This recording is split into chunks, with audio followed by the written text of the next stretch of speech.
to T3 dito sa TV5.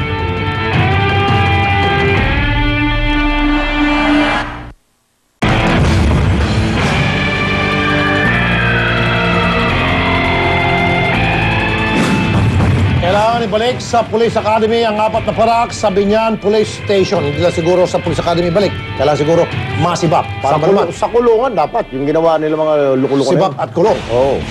Kung simple pag-aresto sa mamang lasing ay nauwi sa karahasan, rest back ang susupin sa inyong police brutality. Yung mga pulis kayo. Kayo. Ba't ganyan ginawa niyo sa pinsan ko? Nag-iisa lang, pinagtutulong-tulungan niyo. Mga hindi kayo tao eh. Dapat sa inyo matanggal sa serbisyo. Police brutality po yung ginagawa niyo eh. Four brothers, tulungan niyo po ako sa ginawa nila sa akin. Magmamakaawa po ako sa inyo. Si Jovelino Molino, isang security guard sa Binyan, Laguna Public Market, nakatikim ng lupit na mga pulis. Noong February 19, 2012, nalasing daw si Q. Sakto namang naroon sa palengke si SPO2 Dominador Domingo. Kwento ng mga testigo, nag-trip ang si Q at nagwala.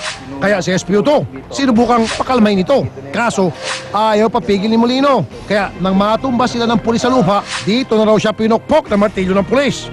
Ang mas masama, dumating pang 3 pulis na sina SPO3 Cesar Almadilla, PO3 Ruel Galvan at PO1 Anthony Bautista. At pinagtulungan na nila ang halos mawala ng malay na si Q. Etong itsura ng si Q nang punta namin sa ospital, putok ang muka at bali ang braso. Parang nahihilo na po siya nun. Nung tinamaan siya sa likod po, yung tama niya. Ang sagot ng mga pulis, kinailangan gawin ito dahil may hawak ng patalim daw si Molino. Pero iba ang kwento ng mga testigo. Nagwawala po si Giovanni nung linggo ng umaga. Tapos wala naman hong nasaktan na tao. Wala ring hawak na patalim. Dami naman yan. Marami naman. Oh, martilyo. Ha? Puputok mo naman ang ulo mo sa pamatpat lang. Kinasuhan ng Binyan Laguna Police si Molino ng alarm scandal at direct assault. Na-dismiss ng piskal ang alarm scandal at nagpiyansa si Q sa kasong direct assault. Ang gusto ngayon ng mga kamag-anak na si Q, pagbayarin ng tropa ni Domingo sa pambugbubog sa kanya. Sinubukan namin kunin ang panig ng mga pulis sa Binyan Laguna Police Station. Pero mahiyain ang mga ito. Alam mo, tol, sa aking karanasan sa Wanted sa radyo for the past 15 years, maraming pulpul bugok na mga piskal. Kitang-kita mo na, direct pakita mo yung itsura ng taong complain natin. Bugbog sarado, tapos ngayon, siya pang kakasuhan ng direct assault. Yan ang palaging palusot ng mga pulis eh. Na kapag gusto nila magpakulong ng tao para hindi sila mabalikan, dahil may ginawang kalukuhan, direct assault. Kahit na yung mga pulis may baril na may armalite, tapos bugbog sarado yung tao, maski tinamanan ng baril yung tao, yung biktima nila, direct assault pa rin isasampa ng kaso, may piskal ng mga pulpul, tatanggapin yung kaso. Nasa studio po natin ngayon,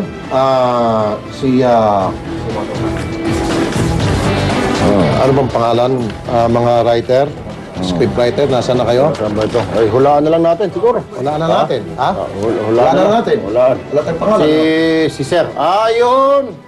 Wala naman tayo. Bukas na bukas, ha? Robert Molina. Makuha ka na, ha? Sige, Gagawin ka ng segment producer, ha? Okay, pwede ka ng segment producer. Okay. Sige.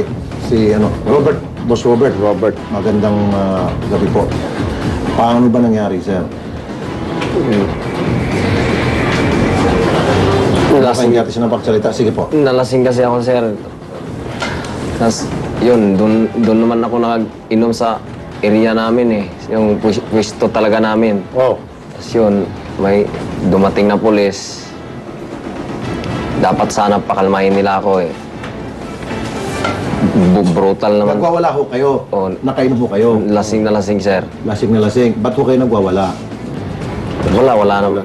Nakainom kasi. Yung pagwawala ninyo, meron ba kayo sinasaktan? Wala naman po. May hawak kayong kutsilyo, baril? Wala po. Basta nagwawala ka lang, iingay ka lang. Nag-ingay lang doon. Nandun naman yung guardian So, na... pwede ka na talang kasuhan ng alarm skandal. Payag ako doon. Pwede, oo. Ngayon, sabi kasi ng pulis, kinasuhan ka ng direct assault. Bakit kami natilyo ng mga pulis? Ayaw mo paawat, gano'n. Siguro ayaw. Okay. Kaya ganun nangyari.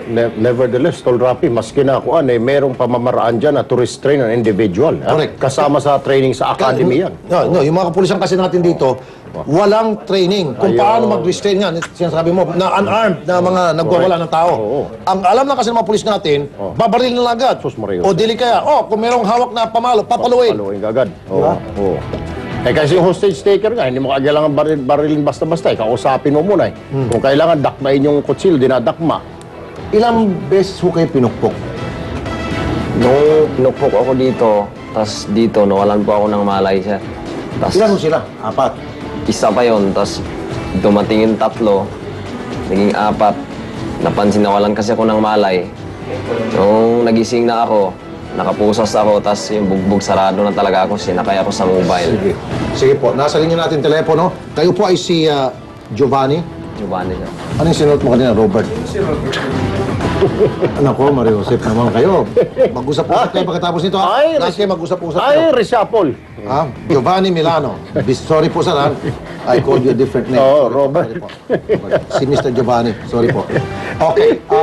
Si Police Chief Inspector Arnold Pimento, ang Deputy Chief of Police ng Binyan Police Station.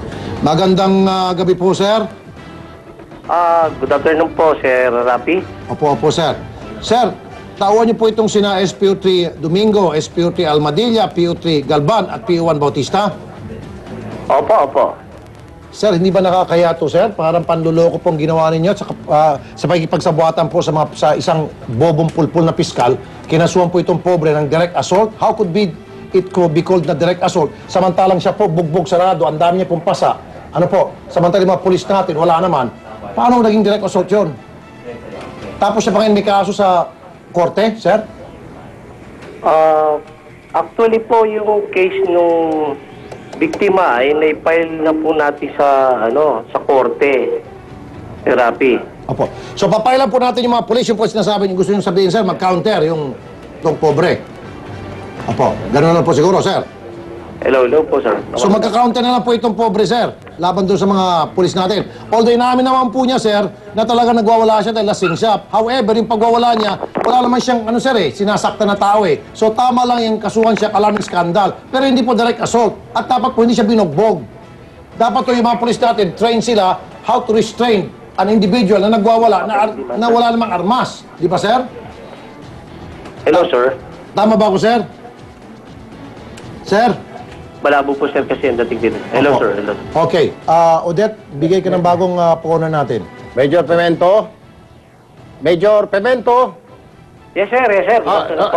Okay na, malinaw na. Pihit kayo ng konti. Pero dahil alam ko naka-cellphone kayo, pihit kayo ng konti. Malinaw na po. Okay. Ayan, okay. Tol Rapi, pwede ka na magtanong. Medyo masama na signal. Hindi lang kapihit, hindi nakalabas sa bintana yung ulo ni Ako Major. naman boss dito. Pagpunta ni Tolben, ako naman magano. Oo. Major. Sir, kung magpapail po ng demanda yung biktima po, kami po dito sa Binyan Police Station ay makikipagtulungan. Okay. At hindi po natin ito-tolerate yung ganitong pagkakamali ng aming kapulisan. Yan. Magaling ka, Major. Magaling ka. Thank you. Buti na lang, Opo, meron mga sir. tulad mo, Major. Ang una natin gawin, Major, pwede ba disarma natin mga pulis natin, Major? Habang Opo. yung kaso ay dinidinig? O tapos ililip po sila sa kanilang pwesto, Major? Confined to Okay. quarters, Major, sir? Okay po. Sige po. Kasi kung Mabuhay po kayo. tutusin, Major, kung nakikita nyo ho yung video ngayon, pwede na ho ito sa frustrated homicide, sir. Ha? Bantangin mo, paluin mo na martilyo sa ulo yung tao. Ayan o. Kung nanonood kayo ng television ngayon, paluin mo sa braso, paluin mo sa kamay, paluin mo ng martilyo sa ulo, nakakamatay ho yun. Pwedeng kasuhan ng frustrated homicide yung mga tao na yan.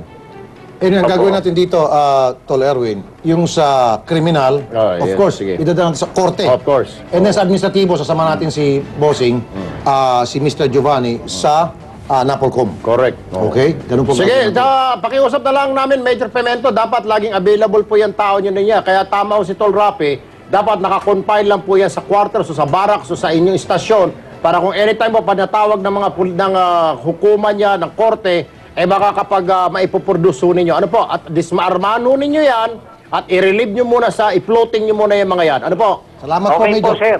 Makakaasa po kayo. Mabuhay po kayo, Major, sir. Okay, thank you very much po. Magaling to si Major. Ngayon, ang panawagan ko naman sa mga pulpul na piskal, huwag naman kayo maging pulpul, mga piskal. Please lang, kung sino ka mang piskal ka na nagkaso dito, napaka-pulpul mo naman, iho di PI ka. Di ba? Sana nanonood ka. Pakita mo ulit. Baka nanonood si piskal. Piskal Piskal, ha? Piskal bobo. Piskal puro. Ano pangalan ng piskal? Hindi, wag. No, don't mention. Hindi na. Okay. Piskal pulpul, tingnan mo to. Oh. Ang dami na nga niyang bugbog, tapos siya pa yung kakasuhan ng direct assault. Iho, di PI ka naman. Padre, kung sino ka man. Dapat wag na maging judge ito. Mukhang may plano yun pa yata maging Supreme Court Justice. Ako, delikado. Then, nalala ko tuloy minsan yung isang kaso ko sa radyo. Yung taxi driver, binugbog ng 4 na pulis na may Armalite. Bugbog sarado. Yung driver ang may kaso. Yung driver kinasuhan ng assault, direct assault. To person in authority na may naka-Armalite. Napaka-pulpul ng piskal. Gusto ko nang basagin yung ano eh. Yung mukha nung piskal na yun eh. Diba? Okay, sige. Isang binatilyong tendero binugbog ng lasing daw ng pulis. Action natin live. Naaling sarili namin, nangihingi kami. Pero sana wag niyo kami Sumbungan ng bayan ang tunay na